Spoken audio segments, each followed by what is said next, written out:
Hello, good morning mga kahabis, mga kalodi. Thursday ngayon ay August 8. So kung sino man ang mga may birthday dyan, happy birthday sa inyo lahat. Shoutout po sa lahat ng pinanganak ng August 8. Alright, so ito na naman po si Ping Imson, ang inyong lingkod. At nandito na naman po tayo sa stall number 14, Aqualand Alley, Cartimar, Pasay City. So yan, bigyan ko lamang po kayo ng update sa ating mga panindang isda at kung ano-ano pa na ho. So dito lalabas na tayo. Ay, may mga customer tayo. Hello sir, ma'am. Kamusta po?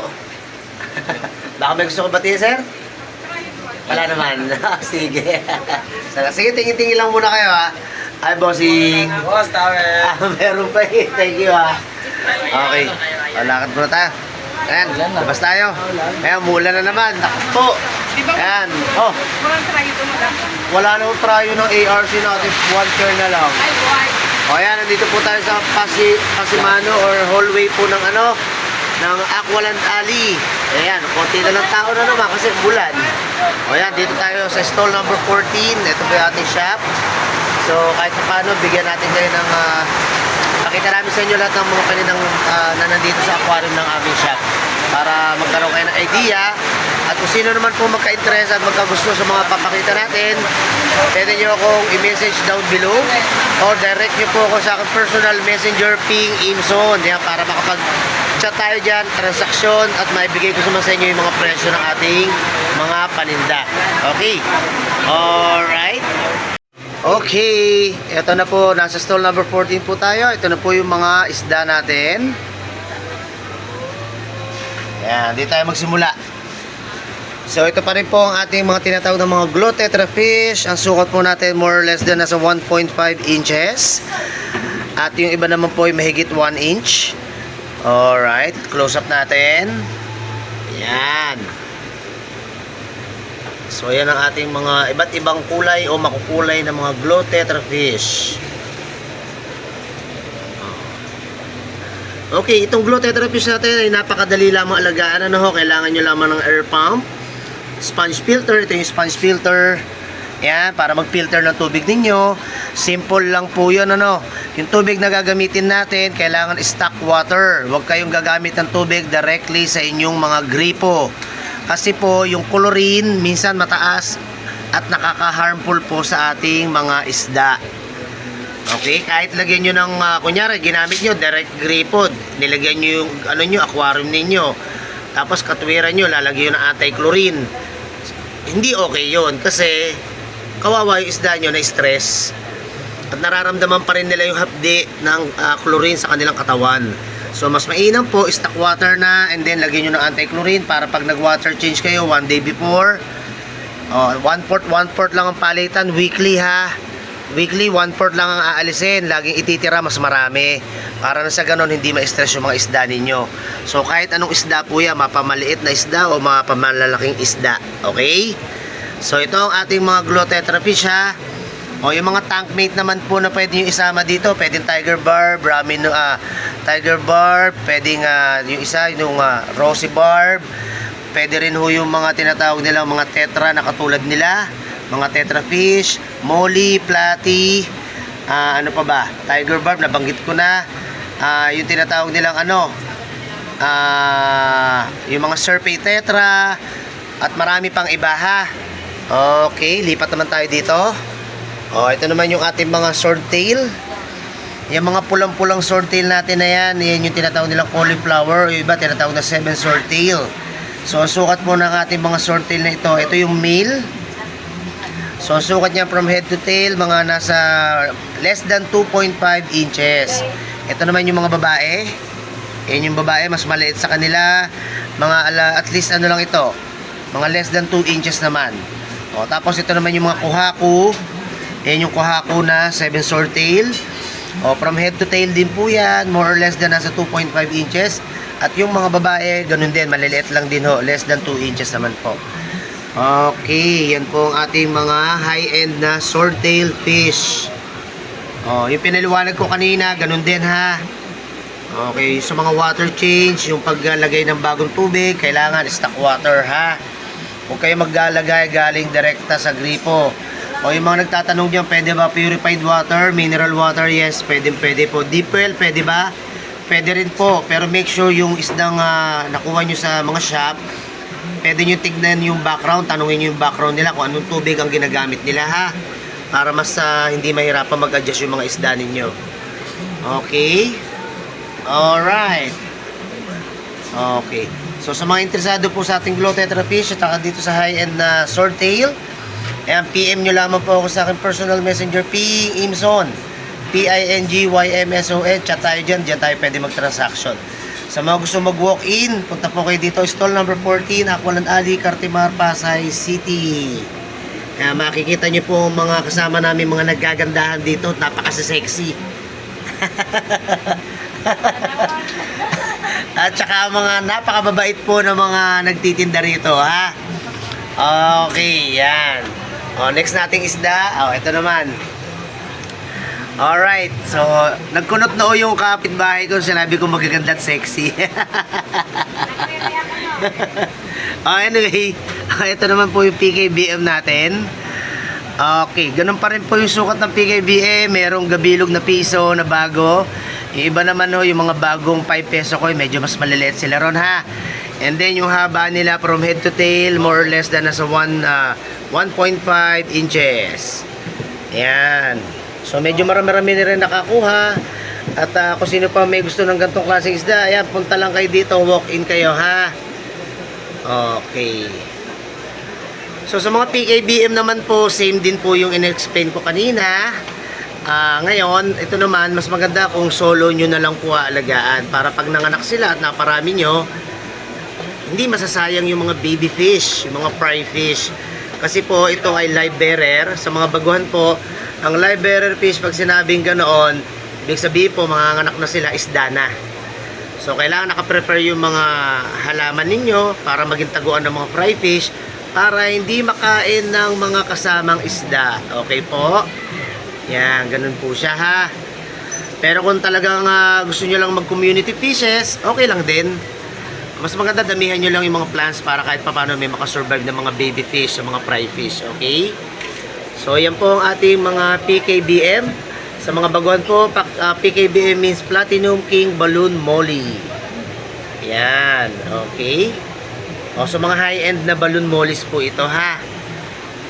Okay. Okay, alright. So, yan ang ating mga isda. O, dito naman tayo sa kanan. Kanan. Ito naman po ang tinatawag nating Coolie Loach. Yan, sa mga naghahanap ng Coolie Loach, meron pa po tayong Coolie Loach. Ito po yung ang pang-limang batch na po yata ito. So, medyo mas magaganda ang sukat nila. More or less than nasa 3 inches. Tsaka po medyo matataba sila, ano? So, ang Coolie Loach po ninyo sa mga buguhan na ito po ay nakakatulong sa inyong aquarium para maglinis ng bottom. So, madalas salita, bottom cleaner fish. So, kumakain po sila ng mga microorganisms, mga dumi-dumi sa lapag ng inyong aquarium. O, yan siya, oh. Oh, atras. So, hindi po ito harmful sa inyong mga isda. Safe po ito. At pati po sa mga Neocaridina shrimp, pwede nyo rin po sila isama. Safe din po ang mga shrimp sa kanila, okay? So ngayon, pag kayo bumili nito, mas maganda kung 3 or 6 para mas masaya naman po ang ating Coolie Loach. Pero pwede rin pa isa-isa lang. Okay, yan po ang ating Coolie Loach, ha? Okay. Maganda kasi pag may kasama sila para ano, ang tawag doon na yung ibang sa mga fishes, schooling fish. So pag sa kanila naman, pwede mo na rin tawagin schooling fish pero ano sa kanila is groups. So itong ating mga Coolie Loach, mas mainam po may group po sila, no? Okay, yan. Okay, layo natin ng konti, lumalabo. Alright. So ito po ang ating Coolie Loach, mga kabis, mga kalodi, ha. O, lipat naman tayo dito. Okay, yan naman po ang tinatawag nating neon blue goby fish. Pero sa kanilang sistema ngayon, hindi lumalabas ang kanilang neon blue. Maaaring hindi pa sila ganun relax sa kanilang aquarium tank. Although condition naman po itong mga to. Kasi mas gusto nila may mga planted tank. Ito kasi sa tangke ko yan, naka-sponge lang, wala tayong halaman.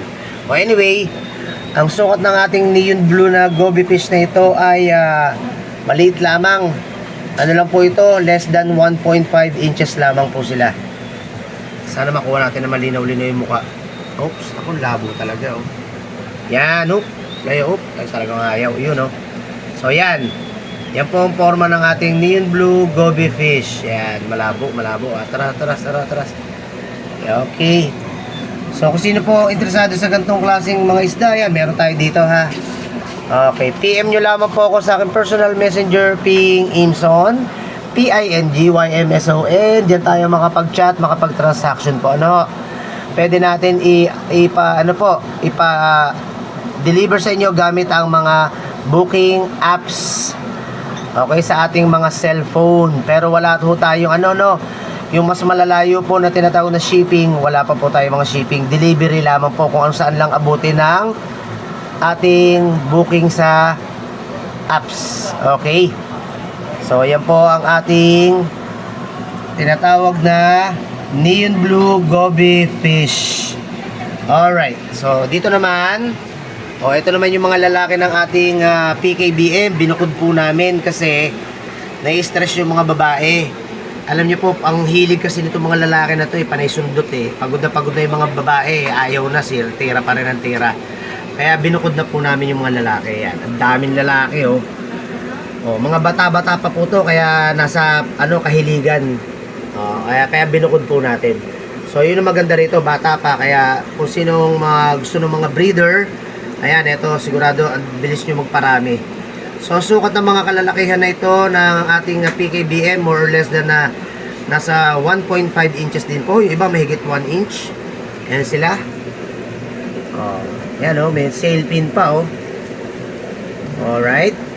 So, kung sino interesado sa mga pinakita natin, pwede nyo ako i-chat, ha. Okay, mag-walk-in kayo dito sa stall number 14, Aqualand Alley, Cartimar, Pasay City. Basta magpunta kayo sa Cartimar, napakaraming pet shop, fish shop dito. Dami nyo pagpipilian, pasyal na po kayo. Sus, ang dami nyo makikita rito. Yung presyo, very reasonable price. Yung iba, mas mura. Merong wholesale. Yung iba naman retail, pero mura pa rin, ha? Okay. Tapos ito naman po ang ating tinatawag na balloon. Electric blue ram. Ayan, dwarf cichlid po ito. Tapos yung nag-iisa na yun, ayun naman ang Bolivian ram. Kaya lang, kakaunti na lang sila. Ayan, dalawang balloon electric blue ram, tapos nag-iisa na lang yung Bolivian ram, tapos bengkong pa yung buntot, baluktot pa. Ayan, baluktot yung buntot, Ayan, nasa na yun. Ayan, nadali pa tayo na pa. Kung sino yung natirang matibay, siya pa yung baluktot ang buntot. Anyway, ang sukat ng ating isda na ito ay more or less than nasa less than 1.5 inches lang sila, ha. Okay, mga dwarf cichlid. Okay, sa mga baguhan natin dyan, ito yung tinatawag dwarf cichlid, balloon electric blue ram fish, o balloon ram cichlid fish po. Tapos yung makulay na yon, iyan ang Bolivian ram. Alright? Okay, atras na tayo. Okay, sa mga naghahanap naman po ng kakaibang crab, meron tayo dito tinatawag na fiddler crab. So, yan po sila, ang ganda, Yung isang claw nila malalaki, parang shield.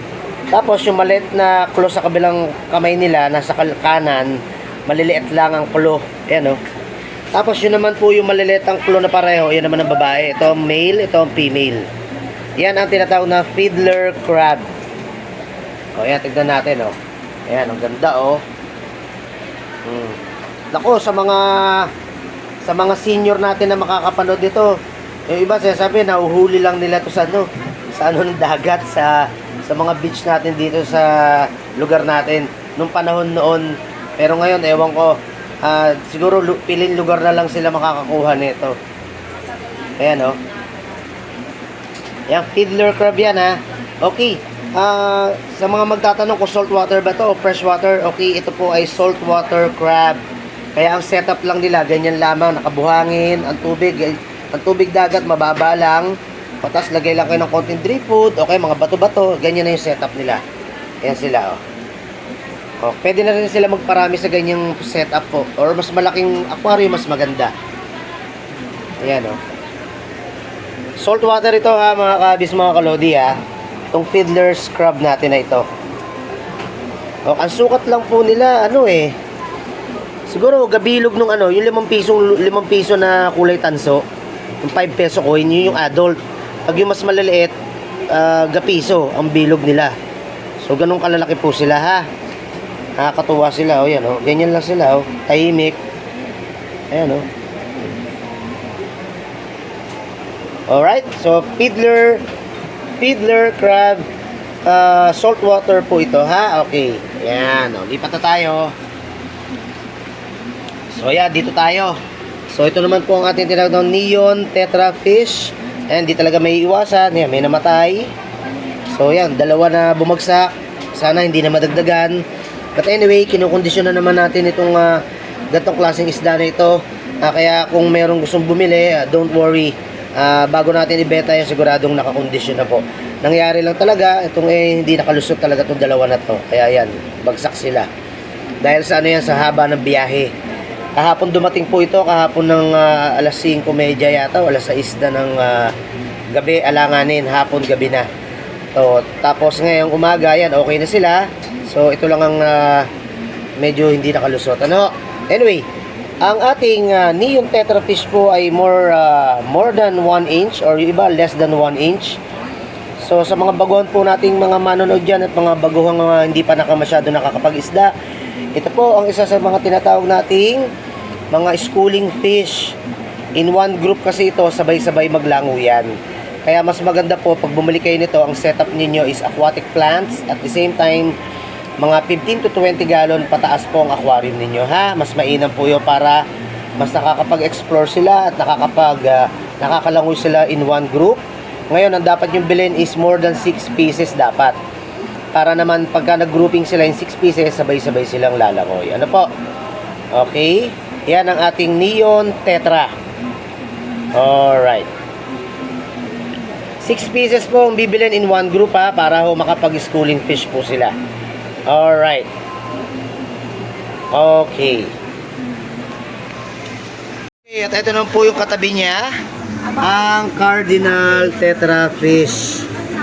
Okay, so ito po ay cardinal tetra. So isa rin po itong tinatawag nating schooling fish. Kapareho po yan ng neon tetra.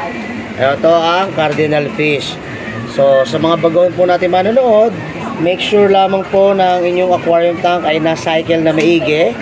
Ibig sabihin po ay nakondisyon na po ang tubig ninyo sa inyong aquarium bago kayo bumili ng mga ganitong klaseng isda ha.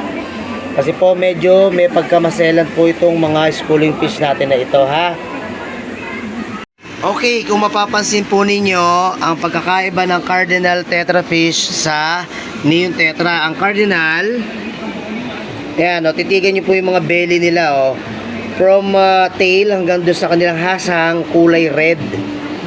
So mahaba po yung pagkapula nito. Unlike yung neon tetra, o eto neon tetra yan. Tingnan nyo, kalahati lang ng katawan nila. Nasa parting buntot lang ang pula. Hanggang doon lang sa kanilang belly. So yun ang pagkakaiba ng neon tetra at cardinal tetra fish. Okay po. Alright. So ang sukat po ng ating mga neon tetra at cardinal tetra fish po ay more or less than nasa 1 inch lamang po. So kung sino po mga interesado sa ganitong klaseng isda, ayan, walk-in na po kayo dito sa ating stall number 14, Aqualand Alley, Cartimar, Pasay City. Or for your inquiries, PM nyo po ako sa aking personal messenger ping, Imson. Yan, makapag-chat tayo dyan, tsaka makapag-transaction. Okay? O, next naman po natin. Okay mga kabis, mga kalodi, medyo nakarami-rami na rin tayo. So maraming salamat po sa panonood sa ating channel. So sa ating pong mga bagong manonood po dyan, napadaan lamang po. Huwag nyo po sana kalimutan mag-like, share, and subscribe. At pindutin nyo po ang bell button para lagi kayong update sa ating mga bagong video. So maraming salamat po sa ating mga subscriber and supporters sa panonood po dito sa ating bagong update ito. At sa mga susunod pa, maraming salamat po. So ingat po sa lahat po ng mga umuwi. God bless you all. Paalam, see you soon. So, dito po yan sa stall number 14 ha, Aqualand Alley, Cartimar, Pasay City. Message nyo lamang po ko for your inquiries sa aking personal messenger P. Imson. God bless you all. Bye-bye.